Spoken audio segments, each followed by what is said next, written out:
Hello students, मैं मनोज शर्मा जनक सिंह चौहान के साथ एमजे क्लासेस में। और आज हमारा जो टॉपिक है वो है मॉडल पेपर। और ये मॉडल पेपर आरबीएससी द्वारा प्रकाशित किया गया है और ये सिर्फ 2022 के पैटर्न पे बना हुआ है, जिसमें 30% जो कोर्स है वो कम किया हुआ है। तो आज इसका सॉल्यूशन देखते हैं कि पूरे पेपर को हम सॉल्व करते हैं। इससे आपके माइंड में ये क्लियर हो जाएगा कि पेपर किस तरह से आएगा और हमें किस तरह से इसको सॉल्व करना है। सबसे पहले देखते हैं इसका सेक्शन ए। 4 सेक्शंस में बटा होता है ये, ए बी सी और डी में। सबसे पहले सेक्शन ए को देखते हैं हम और इसमें question number 1, choose the correct alternative, यानी इसका सही विकल्प हमें चूज़ करना है। 4 विकल्प दिए गए हैं, तो सही विकल्प को हमें चूज़ करना है। पहला क्वेश्चन है, who is the teacher in the story the last lesson. अगर हमने लास्ट लेसन पढ़ा होगा तो आपको अच्छी तरह याद होगा कि उसके अंदर जो टीचर यानी उसके अंदर जो अध्यापक है उसका नाम था एम हेमल। फ्रेंच बच्चे का नाम था, हाउसर पढ़ने वालों का नाम था वॉचर, किसी व्यक्ति का नाम था। तो लेकिन पढ़ाने वाले का नाम है जो अध्यापक था वो था एम हेमल। तो हमारा उत्तर हो जाएगा सी। तो इसके अंदर हम सी भर देंगे। दूसरा क्वेश्चन है हमारा, मुकेश वॉन्ट्स टू बी ए, यानी मुकेश क्या बनना चाहता था। तो डॉक्टर, टीचर, मोटर मैकेनिक या बिजनेसमैन। तो अगर हम लेसन को पढ़ेंगे तो हमें पता चलेगा कि वो मोटर मैकेनिक बनना चाहता था। तो हमारा उत्तर हो जाएगा डी। तीसरा है, according to Roosevelt all we have is fear itself. तो इसके अंदर हमारा जो उत्तर होगा वो होगा फियर, क्योंकि इसका मतलब है कि रूजवेल्ट ये कहते हैं कि हमारे पास जो है डर इज़ फियर इटसेल्फ। तो ये डर अपने आप में ही एक डर होता है, जिससे हम डरते हैं वो एक बहुत बड़ा डर होता है। तो यहाँ पर बात हो रही फियर की, तो हमारा उत्तर होगा फियर। तो उत्तर हो जाएगा हमारा ए। चौथा क्वेश्चन देखते हैं हम, how much money did the peddler steal from the old man's cottage.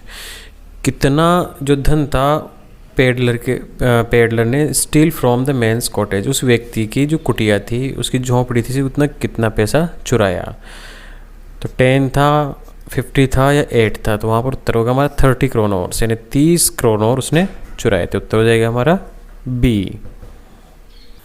अगला क्वेश्चन देखते हैं, the whole world is nothing but a big, कि पूरा जो संसार है वो कुछ नहीं है बल्कि क्या है, एक जंगल है, टूरिस्ट प्लेस है, या कोई सिर दर्द है, या फिर red trap.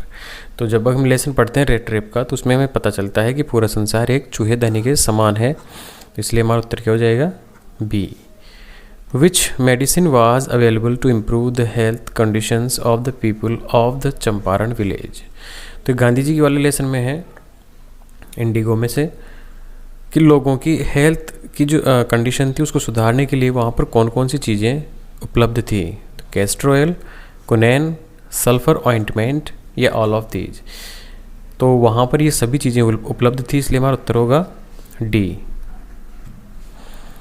The poetess compares her mother's face to my mother 866 से लिया गया है कि जो पोइटेस है, जो कवियत्री है, उसकी माँ का जो माता है उसका जो फेस है, चेहरा है, वो किससे कंपेयर किया गया है, किससे तुलना की गई है। तो लेट विंटर्स मून या कॉप्स या बोथ एंड बी, यानी दोनों ही चीज़ों से की गई है, या फिर नन ऑफ दीज, यानी इसमें से कुछ भी नहीं है। तो इन दोनों से ही उसके माता के फेस की तुलना की गई है, इसलिए हमारा उत्तर हो जाएगा सी। अगला देखते हैं, the paper seeming boy with reds eyes mean, कि जो बच्चा था छोटा सा, पेपर सीमिंग यानी बहुत ही पतला दुबला कागज़ के समान। द बॉय इज़, तो ये लड़का है। अनप्लीजेंट लुकिंग, क्या वो अच्छा नहीं दिखाई देता। थिन एंड वीक, क्या बिल्कुल पतला दुबला है। कनिंग, या बहुत तेज है, चतुर है। स्लाई एंड सीक्रेटिव, या रहस्यवादी है। तो हमारा उत्तर होगा कि वो जो बच्चा है बहुत ही ज़्यादा पतला दुबला है, इसलिए हमारा उत्तर हो जाएगा बी। यहाँ पर है, who compose the poem keeping quiet. Keeping quiet जो कविता है उसका लेखक किसने उसको लिखा है।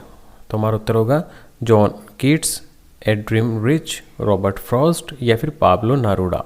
तो हमारा जो उत्तर था वो है पाब्लो नेरोडा, इसी ने ये पोएम लिखी थी। तो हमारा आंसर हो जाएगा ए।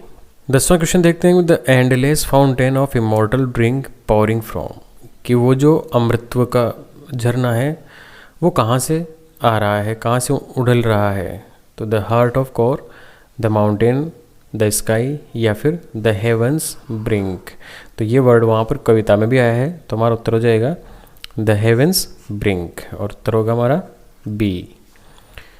What kind of lady was aunt Jennifer, aunt Jennifer किस तरह की लेडी थी, बोल्ड थी, ब्यूटीफुल थी, टिमिड थी, या फिर कांट से, कि या तो निर्भीक थी, सुंदर थी, या कह नहीं सकते, या फिर वो कायर थी। तो पोएम है उसके अनुसार वो बहुत ही कायर लेडी थी, यानी तो हमारा उत्तर हो जाएगा सी।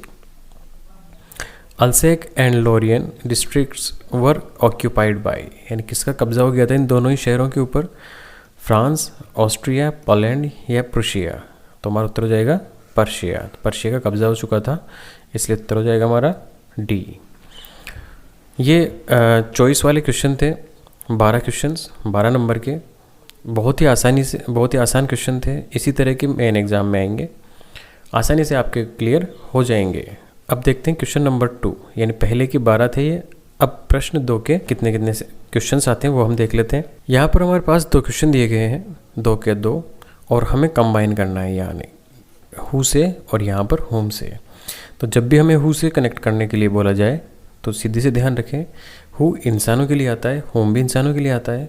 तो जिस इंसान की बात की जाएगी उस पूरे सेंटेंस में, दोनों सेंटेंस में, तो प्रथम जो नाउन आएगा उसके तुरंत बाद हु का प्रयोग होगा। तो ये हम देखते हैं यहाँ पर, the girl is coming here, एक लड़की यहाँ पर आ रही है, शी इज़ माई सिस्टर, बात हो रही है ये मेरी सिस्टर है। कौन है? वो लड़की जिसके बारे में हम बात कर रहे हैं। तो ये हु आएगा यहाँ पर। तो हमारा जो सेंटेंस बनेगा वो बनेगा द गर्ल, आसानी से हम लिख लेंगे द गर्ल, इसको कनेक्ट करेंगे इससे, हु इज़ कमिंग हियर। अब ये जो फुल स्टॉप इसको हटा देंगे, इसको बाकायदा हटाएंगे। शी को दोबारा नहीं लिखेंगे क्योंकि शी इसी लड़की के लिए आ रहा है, इसलिए हम दोबारा नहीं लिखेंगे। Coming here is my sister, बस। इसके बाद हम यूज़ करेंगे होम का। दूसरा क्वेश्चन देखते हैं, द बॉय इज़ अ बेगर, कि वो लड़का क्या है? बेगर है, भिखारी है। यू गेव हिम फूड, और तुम उसको भोजन दे दो। होम का मतलब होता है जिसको, तो जिसको कि, तो द बॉय यानी वो लड़का। अब यहाँ पर किस तरह सेट होगा कि वो लड़का जिसको तुमने भोजन दिया वो क्या है? एक बेगर है। तो यानी इट मीन्स होम कहाँ जुड़ेगा? इससे पहले, और पहले आएगा। तो हमारा कैसे बनेगा? The boy home you gave food, वो लड़का जिसको तुमने भोजन दिया है वो क्या है? इज़ अ बेगर, वो एक भिखारी है। इस तरह से हमारा सेंटेंस बन जाएगा। क्वेश्चन नंबर 3 देखते हैं, fill in the blanks by choosing words given in brackets, यानी ब्रैकेट्स में हमें दिए गए हैं ये वर्ड्स और इनको चूज़ करते हुए हमें ये बनाना है। तो क्वेश्चन नंबर 3 देखते हैं कि you don't work hard you won't pass. यहाँ पर ये एज, इफ़, सो, तो इफ़ आ जाएगा इसमें कि अगर तुम कठिन मेहनत नहीं करते हो तो फिर कभी भी पास नहीं होगे। He was tired he couldn't walk, यहाँ पर आएगा टू कि वो इतना ज़्यादा थका हुआ था कि वो चल नहीं सकता था। तो टू का मतलब इतना ज़्यादा कि नहीं, तो यानी इतना ज़्यादा थका हुआ था कि वो चल नहीं सकता था। The head master assured me to up the issue of fees, तो यहाँ पर टर्न ओवर और टर्न ऑन, इनमें से एक हमें छांटना है। तो इनका अर्थ देखते हैं, टर्न ऑन ख़त्म कर देना, टर्न ऑन चालू रखना। तो ये कि हेड मास्टर ने मुझे निश्चित किया कि जो इशू यानी विवाद है फीस का, अब विवाद खत्म होता है या फिर चालू रहता है? ऑब्वियसली खत्म होता है, तो यहाँ पर हो जाएगा टर्न ओवर। तो यानी उसको विवाद को सुलझा लिया, इसको ख़त्म करने का मुझे आश्वासन दिया। नेक्स्ट है, what time does your father in the morning get up, उठना होता है। तो यानी कब आपके पिताजी सुबह उठ जाते हैं? तो यहाँ पर लिखेंगे get up. What is the time your watch. जब भी घड़ी के लिए समय पूछते हैं हम तो बाय का यूज़ करते हैं, यानी तुम्हारी घड़ी में क्या समय हुआ है। अनिल इज़ फॉन्ड ऑफ या इन, यहाँ पर आएगा फॉन्ड ऑफ। फॉन्ड ऑफ का मतलब होता है शौक या होना, है संपूर्ण है, बहुत ज़्यादा शौक है। स्वीट्स एंड टॉफ़ी, यानी अनिल को बहुत ज़्यादा शौक है मिठाइयों का और टॉफ़ियों का। इस तरह से सेक्शन ए हमारा ख़त्म होता है। अब होता है हमारा सेक्शन बी, इसको हम देखते हैं। सेक्शन बी के अंदर हमारे पास पैसेजेस हैं, 2 पैसेज हैं और दोनों अच्छे नंबर के, एक 10 नंबर का है और एक 5 नंबर का है। 15 नंबर का बहुत अच्छा वेटेज है, बहुत आसानी से हम इनको सोल्व कर लेंगे। यहाँ पर पैसेज पूरा नहीं पढ़ेंगे हम, क्योंकि ये जो पेपर है ये आपको नीचे डिस्क्रिप्शन बॉक्स के अंदर इसका लिंक मिल जाएगा, वहाँ से आप इसको डाउनलोड कर सकते हैं और पेपर अच्छी तरह से प्रिंट करके इसको आराम से पढ़ सकते हैं। तो हम पूरा पेपर इस यहाँ पर पढ़कर नहीं बताएंगे, डायरेक्ट क्वेश्चन आंसर सोल्व करेंगे। पढ़ने का काम आप डाउनलोड कर करें। तो देखिए, Delhi has grown into the city that shuns children. It is now an urban sprawl. Its development model skewed in favor of motorized traffic and commercial capitalization. तो यहाँ पर हमें पूरे पैसेज को हिंदी अर्थ करने की कोई आवश्यकता नहीं है, सिर्फ एक बार ध्यान से अच्छी तरह पढ़ना है। जब हम पूरा पैसेज पढ़ लेंगे तो फिर क्वेश्चंस को आसानी से सॉल्व कर पाएंगे। तो अब देखते हैं क्वेश्चन किस तरह से सॉल्व करते हैं। तो पूरा पैराग्राफ पढ़ने के बाद हम जब देखते हैं तो उसका जो फर्स्ट क्वेश्चन था वो है What type of city Delhi grown into, किस तरह का जो सिटी है वो बनती जा रही है। तो हमारा उत्तरों का पहली लाइन ही थी, Delhi has grown into the city that shuns children. ये पहली लाइन ही हमें मिल गई थी। आंसर ढूंढने का तरीका है कि जो हमारे प्रश्न के अंदर लाइन दी गई है वो लाइन हमें पैराग्राफ में कहीं ना कहीं ज़रूर मिलती है, पूरी नहीं मिलेगी लेकिन उसके कुछ शब्द मिलेंगे। तो हमें ढूंढकर अपने हिसाब से थोड़ा तोड़ मरोड़ कर या फिर एज इट इज़ लिखकर हमें उत्तर लिखना होगा। तो इसमें तोड़ने मरोड़ने की ज़रूरत पड़ी ही नहीं, ऐसे कैसे हमने लिख दिया। और ये 2 नंबर का है। सेकंड क्वेश्चन है, what is expressed by Kurian Joseph about Delhi. यानी जो कुरियन जोसेफ है वो क्या अपना व्यक्तित्व क्या कहते हैं दिल्ली के बारे में। तो देखो यहाँ पर कुरियन जोसेफ को हमने सबसे पहले लिखा, Kurian Joseph expressed his anguish. ऐसे कैसी लाइन है ये हमारे उसमें पैसेज में, anguish at the shrinking playing space for children in Delhi, the condition of the parks in the city he said in the letter was serious violation of human rights of children. यानी कि ये कहा है उन्होंने कि धीरे धीरे जो बच्चों के लिए पार्क्स हैं वो सिकुड़ते जा रहे हैं और इस तरह से बच्चों का जो संविधान के अनुसार जो अधिकार है उनका उल्लंघन हो रहा है। अगला क्वेश्चन देखते हैं, What does कुलदीप सिंह से as an urban planner. Kuldeep Singh है जो क्या कहते हैं एक अर्बन प्लानर के रूप में। तो कुलदीप सिंह सेज, यहाँ पर डज को हटा देंगे तो यहाँ पर लिखेंगे हम says as urban planner over the years the circumstances have changed and people are reluctant to let their children go out without some kind of security, as a result of which the children are now suffering। ये lines हमारे passage में ऐसे कैसे लिखी हुई है, वहाँ से हम उठा देंगे और ये लाइन आपको वहाँ पर पैसेज में मिल जाएगी, कुलदीप सिंह सेज। तो वहाँ के आगे की लाइंस हम लिख रहे हैं यहाँ पर। चौथा क्वेश्चन है, व्हाट आर टोट लॉट्स। कि टोट लॉट्स क्या होते हैं, ये क्या है। पैसेज भी जब हमने पढ़ेंगे तो उसमें लिखा हुआ है कि space standards were set very rationally in every neighbourhood, a huge open space was reserved for children which we called tot lots. ये लाइंस हमारे पैसेज में दी गई हैं, वहीं से हमें लिखना है। अगला क्वेश्चन है, find the similar word for correct. यानी करेक्ट जो शब्द है इसका सिमिलर, सिमिलर यानी इसके समान अर्थ रखने वाला शब्द छांटना है हमें। एंड एंटोनिम, एंटोनिम का मतलब होता है अपोजिट, कि इसका विलोम शब्द हमें पैसेज में से ही छांटना है। और इसका अभी एंटोनिम किसका है, सेपरेट शब्द का, फ्रॉम द पैसेज, इस पैसेज में। तो हमारा उत्तर होगा similar word of correct. Correct का जो सिमिलर वर्ड है वो है रेक्टिफिकेशन, संशोधित या सही। एंटोनिम फॉर सेपरेट, और सेपरेट का जो अपोजिट वर्ड है वो है मिंगल। सेपरेट का मतलब अलग होना और मिंगल का मतलब मिल जाना। तो इस तरह से दोनों वर्ड हमें पैसेज में से ही छांटने हैं। आगे देखते हैं दूसरा पैराग्राफ। अब एक पैराग्राफ कंप्लीट हो गया है। तो यहाँ पर क्वेश्चन नंबर 5 है और इसके अंदर हमें पैसेज दिया गया है और इसमें लिखा हुआ है read the passage given below and answer the questions that follow. पहले पैसेज को पढ़ना है आपको अच्छी तरह और उसके बाद यहाँ पर जो प्रश्न दिए गए हैं उनके आंसर देना है। तो इस पूरे पैसेज को हम पढ़ेंगे। स्ट्रेस के बारे में पूरा पैसेज है, आराम से ध्यान से पढ़ें, उसके बाद हम प्रश्न करते हैं। मैंने पूरा पैसेज पढ़ लिया है, चलो अब हम प्रश्न करते हैं इसका, क्योंकि आप प्रिंट आउट लेने के बाद इसको अच्छी तरह पढ़ेंगे। पूरा का पूरा पैसेज स्ट्रेस यानी जो तनाव होता है उसी के बारे में हमें दिया गया है। तो हम देखते हैं इसके क्वेश्चंस। पहला क्वेश्चन है व्हाट इज स्ट्रेस, यानी कि स्ट्रेस क्या होता है, तनाव क्या होता है। तो हमारा जो पैसेज है उसको पढ़ने के बाद हमें पता चलता है कि it is a body reaction to any demands और changes in the internal and external environment. ये हमारी एक बॉडी का रिएक्शन होता है हमारे शरीर में, जो क्या डिमांड करता है, चेंजेज एंड परिवर्तनों को आंतरिक रूप से और बाहरी रूप से एक परिवर्तन चाहता है। अगर ये नहीं होते हैं तो स्ट्रेस होता है, तनाव मिलता है हमें। What important thing should be recognised, क्या बहुत ही महत्वपूर्ण चीज़ को पहचाना जाना चाहिए। तो हम जब पैसेज पढ़ते हैं तो ये लाइन हमें मिल जाती है, तो उस लाइन के आगे की लाइन्स हम लिखिए यहाँ पर। It is important to be able to recognise your individual threshold. For instance there are some individuals who accept competition in a healthy fashion. ये हमारा आंसर हो जाता है। क्वेश्चन नंबर 3 देखते हैं।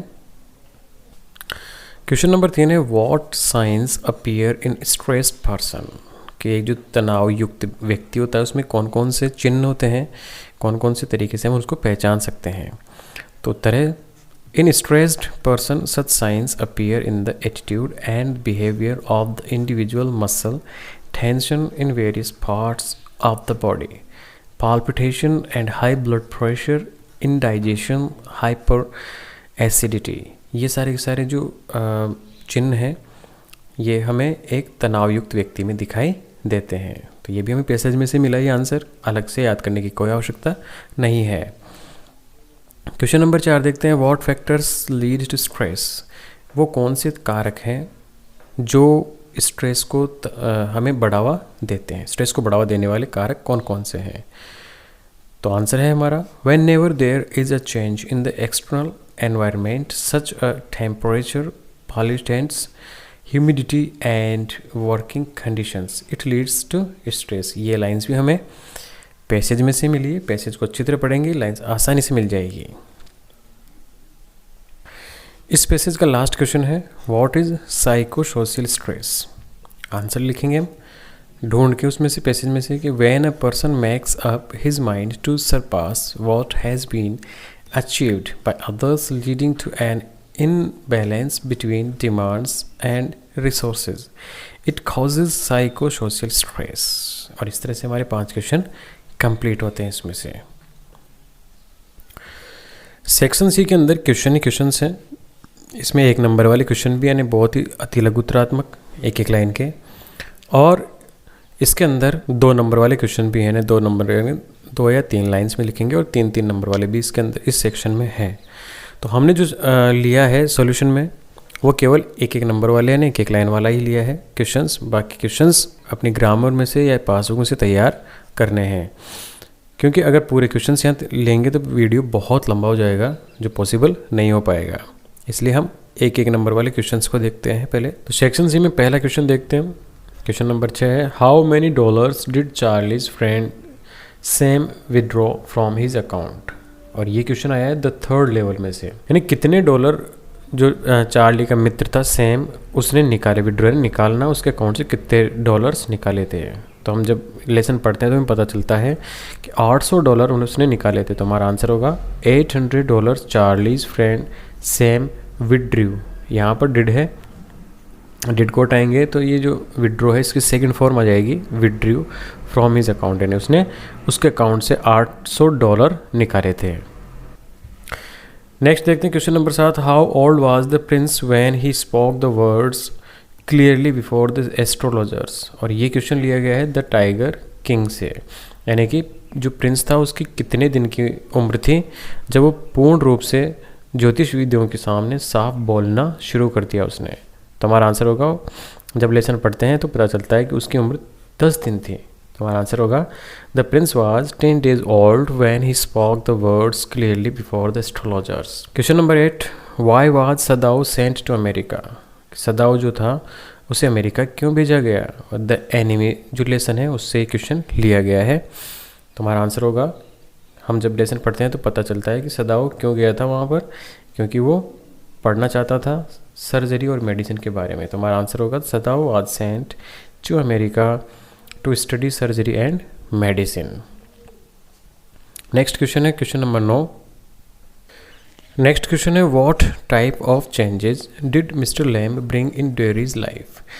तो मिस्टर लैम जो थे उन्होंने उसकी ज़िंदगी को किस तरह बदला, किसको? डेयरी की लाइफ का, यानी उसकी ज़िंदगी में क्या परिवर्तन लाए, किस तरह के थे, इसके बारे में हमें लिखना है। और ये क्वेश्चन भी लिया गया है द 3rd लेवल से। तो हम लिखेंगे mister Lamb is helping nature person. तो इस लेसन के अंदर मिस्टर लैम को जो दिखाया गया है वो एक सहायता करने वाले व्यक्ति के रूप में दिखाया गया है। And he motivates to think positive about the people and things. और वो मोटिवेट करते हैं हमें पॉजिटिव सोचने के लिए, लोगों के बारे में और वस्तुओं के बारे में पॉजिटिव सोचने के लिए हमें प्रेरित करते हैं। क्वेश्चन नंबर 10 है कि व्हाट मेड बामा सैड एंड एंग्री? वो क्या चीज़ थी जिसने बामा को सैड यानी दुखी और नाराज़ कर दिया? और ये लेसन लिया गया है मेमोरीज ऑफ चाइल्डहुड यानी बचपन की यादों में से। तो हम आंसर लिखते हैं कि बामा became sad when she listened that upper caste people behaved badly with lower caste people. तो बामा ने जब सुना कि जो उच्च जाति के लोग थे वो निम्न जाति के लोगों से घृणा करते थे, उनके साथ बुरा व्यवहार करते थे, जब उसने सुना तो बहुत ज़्यादा नाराज़ हो गई और दुखी हो गई। अब क्वेश्चन नंबर 11 से लेकर क्वेश्चन नंबर 22 तक वो हमने यहाँ पर पार्ट में शामिल नहीं किया। इसकी तैयारी पासबुक से या ग्रामर से करें, क्योंकि इतने सारे क्वेश्चंस का आंसर देना यहाँ पर पॉसिबल भी नहीं है और बहुत लंबा हो जाएगा। हम देखते हैं नेक्स्ट सेक्शन डी की तरफ कि अब सेक्शन डी में क्या क्या है और कितनी आसानी से हम इनको सॉल्व कर सकते हैं। तो सेक्शन डी में क्वेश्चन नंबर 23 क्वेश्चन है हमारे पास, you are looking for a 1 room set on rent near your school. कि आपको तलाश है किस चीज़ की? एक कमरे की आपके स्कूल के पास में। Right N advertisement giving essential details.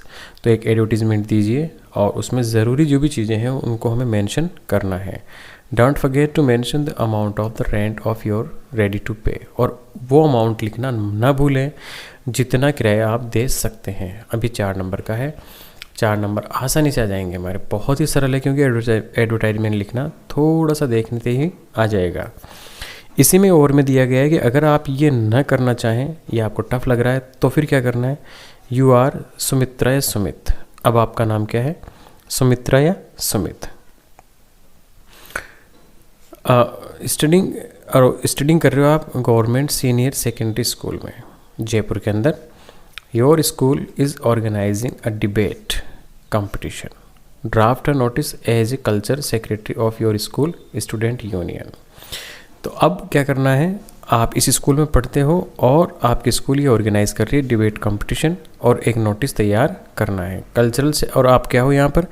Cultural secretary of your school student union के आप कल्चरल सेक्रेटरी हो। इस हिसाब से आपको ये तैयार करना है। तो सबसे पहले तो हम देखते हैं क्वेश्चन नंबर 23 का पहले वाला कि हमें रेंट पर रूम चाहिए, तो उसके लिए हम एडवर्टाइजमेंट कैसे तैयार करेंगे। तो सबसे पहले हम लिखेंगे वांटेड। ये इसलिए लिखेंगे क्योंकि हमें चाहत है, हमें चाहिए। तो जब आपको कोई भी चीज़ चाहिए, कोई भी चीज़ की आपकी आवश्यकता हो तो हमें लिखते हैं वांटेड। तो हमें चाहत है या चाहिए, हमें क्या चीज़ चाहिए? For 1 room set on rent, यानी कि हमें ये चीज़ चाहिए। ये लाइन हमने यहीं से ली, 1 room set for rent near GSS Bagri people. क्योंकि हमें यहाँ पर कोई भी स्कूल नहीं दी गई है, केवल ये दिया गया है कि आपके स्कूल, तो आप जिस स्कूल में पढ़ते हो उस स्कूल का नाम लिखना है। तो यहाँ पर हमारा स्कूल का नाम है GSS बगड़ी। तो यहाँ इसके पास में हमें चाहिए।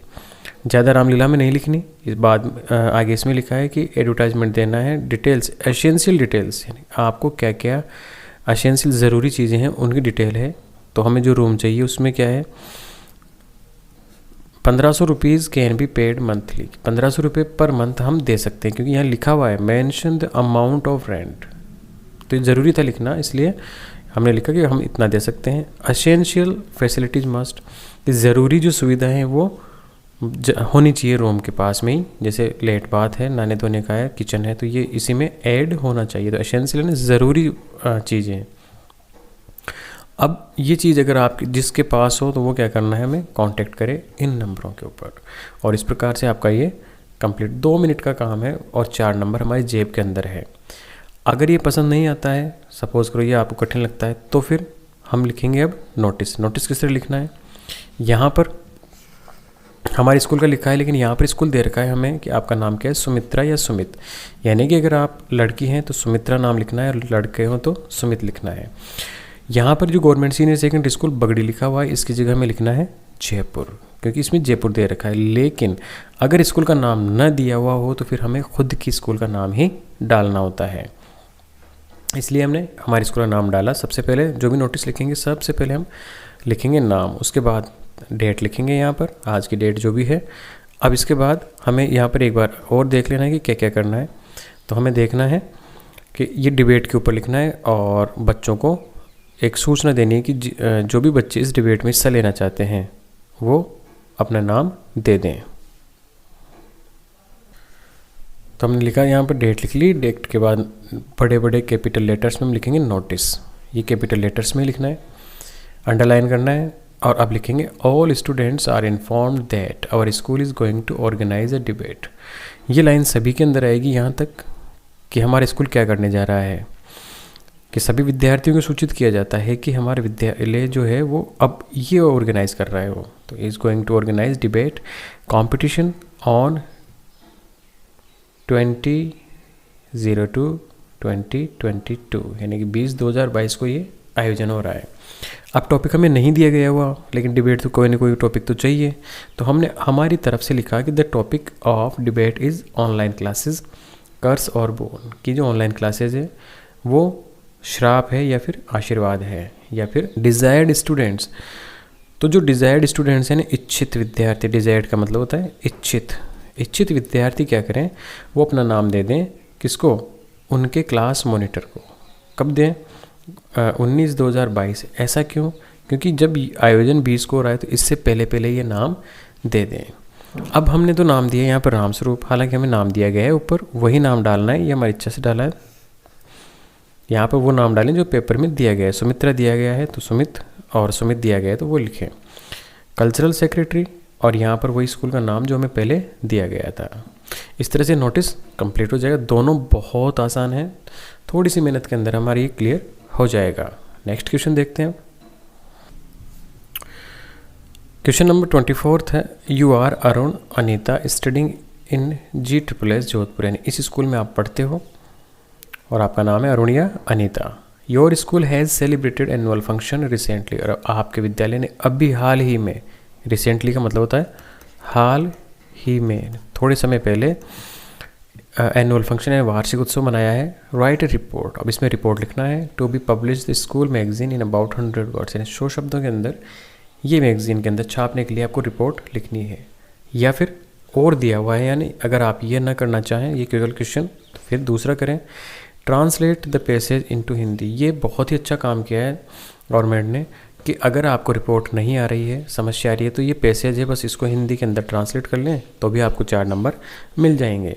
तो मेरा सुझाव है कि अगर आपको इस पर समस्या आ रही है तो आपको ये क्वेश्चन ज़रूर करना चाहिए। तो हम इसी को करते हैं, ट्रांसलेट करते हैं कि ये जो पैसेज है इसको हम हिंदी में किस तरह से करेंगे। पहली लाइन है, the ancient Greeks considered games too important that they may measured the time by the interval between them. तो पहली लाइन का हो जाएगा कि प्राचीन यूनानियों ने खेलों को इतना महत्वपूर्ण माना कि वे उनके बीच के अंतराल से समय को मापते थे। दूसरी लाइन है, it was their firm belief that strong and healthy body is absolutely essential to have a sound mind. दूसरी लाइन का है कि उन्हें दृढ़ विश्वास था कि स्वस्थ दिमाग के लिए एक मजबूत और स्वस्थ शरीर का होना बहुत आवश्यक है। अगली लाइन है, at any cost they didn't allow any interference in the games. तो है, उन्होंने किसी भी कीमत पर खेलों में किसी तरह का हस्तक्षेप नहीं होने दिया। आगे, suppose if a war was going on it would be stopped, कि आपको लगे, सपोज मानो कि अगर कोई वॉर यानी युद्ध अगर होता हुआ होता तो भी इट वुड बी स्टॉप्ड, इसको तो रोक दिया जाता। यानी कि अगर कोई युद्ध चल रहा होता तो उसे रोक दिया जाता, इतने इंपॉर्टेंट थे खेल।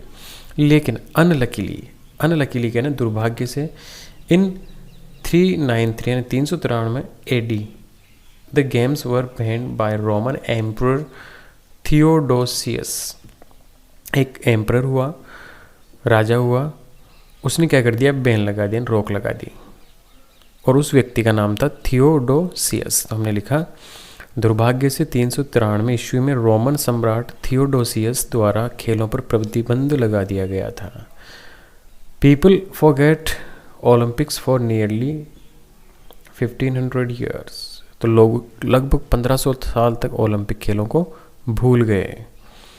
Then came a French man who restarted the games. और इसके बाद क्या हुआ, एक फ्रांसीसी व्यक्ति आया जिसने खेलों को फिर से शुरू किया। ही बिलीव्ड, वो मानता था, the glory of ancient Greece was due to its athletic festivals. क्योंकि उसका मानना क्या था कि प्राचीन जो ग्रीस की महिमा है उसके एथलेटिक्स त्यौहार है, एथलेटिक्स जो खेल थे उनके कारण ही थी।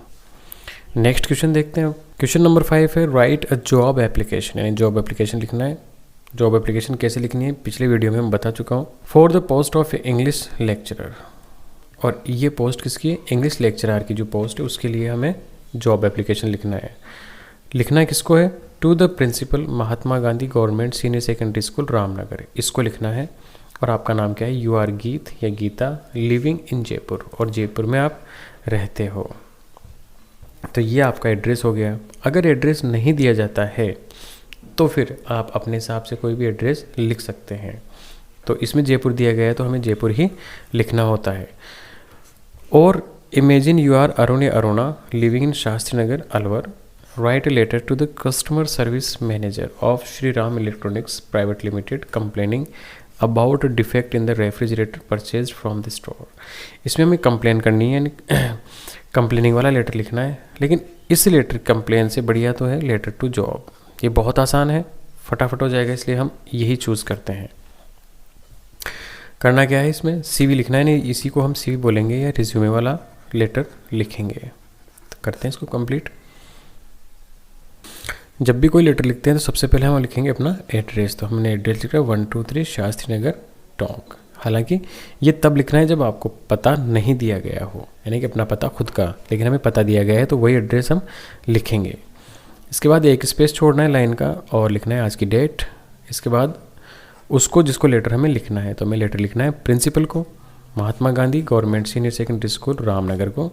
सब्जेक्ट हमारा क्या होगा कि application for the post of an English lecturer, यानी कि अंग्रेजी के लेक्चरर की पोस्ट के लिए हमें एप्लीकेशन लिखनी है। बहुत ही आसान लैंग्वेज है। सबसे पहले लिखिए हम, sir I have seen your advertisement for the post of English lecturer in Dainik Bhaskar. कि सर मैंने ये जो पोस्ट इंग्लिश लेक्चरर की, इसके रिगार्डिंग जो एडवर्टाइजमेंट है वो मैंने दैनिक भास्कर के अंदर डेटेड 11/02/2022 यानी कि 11/2/2022 को इस मैंने देखा है। I am suitable person for this post, और मैं क्या हूँ इस पोस्ट के लिए बिल्कुल सूटेबल पर्सन हूँ। माई रिज्यूमे CV इज़ अटैच्ड, और मेरा जो CV और रिज्यूमे वो अटैच्ड है, यानी इसमें जुड़ा हुआ है। I will try to serve my best, और मैं अपने स्वयं का सबसे अच्छा करने की कोशिश करूँगा। फालतू ग्रामर बिल्कुल भी नहीं लिखनी, बिल्कुल आसान लैंग्वेज में लिखनी कि मेरी क्वालिटी ये है, मैंने आपका जो एडवर्टाइजमेंट है वो यहाँ पर देखा है, बस इतनी सी बात लिख के अपना जो रिज्यूमे है वो ऐड करना है। अभी रिज्यूमे किस तरह ऐड करेंगे वो देखते हैं हम। रिज्यूमे ऐड करने से पहले हमें लिखना है योर्स फेथफुल्ली। अब यहाँ लिखना है अगर आप लड़के हो तो गीत, और अगर लड़की हो तो गीता, और इसके जस्ट नीचे से हमें रिज्यूमे ऐड करना है।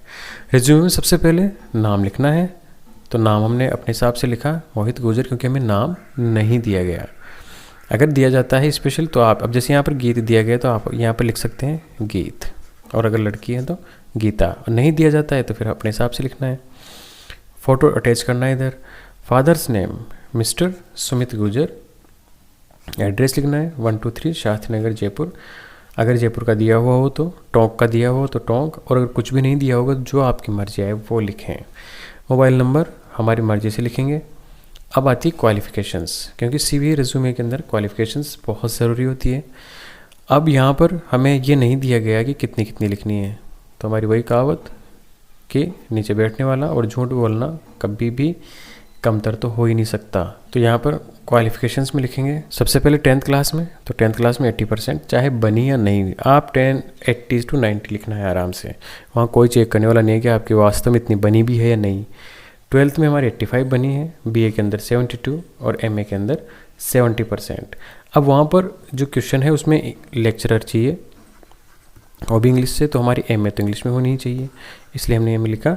एमए हमारी इंग्लिश में 70% के साथ। एक्सपीरियंस ये ज़रूर लिखना है, और एक्सपीरियंस हो या ना हो लेकिन आपको 5 ईयर्स तो कम से कम लिखना ही है। और इसके बाद लास्ट में एक्सपेक्टेड सैलरी, यानी कितनी सैलरी चाहिए, तो यानी 50,000 रुपये पर मंथ हमें चाहिए ही चाहिए। और इस तरह से आपका पूरा पेपर कंप्लीट हो जाता है। उम्मीद है पेपर किस तरह से आएगा ये आपके समझ में आ गया होगा। अब आप अच्छी तरह से तैयारी करें, बहुत जल्दी वाली एग्ज़ाम होने वाली है। जय हिंद, जय भारत।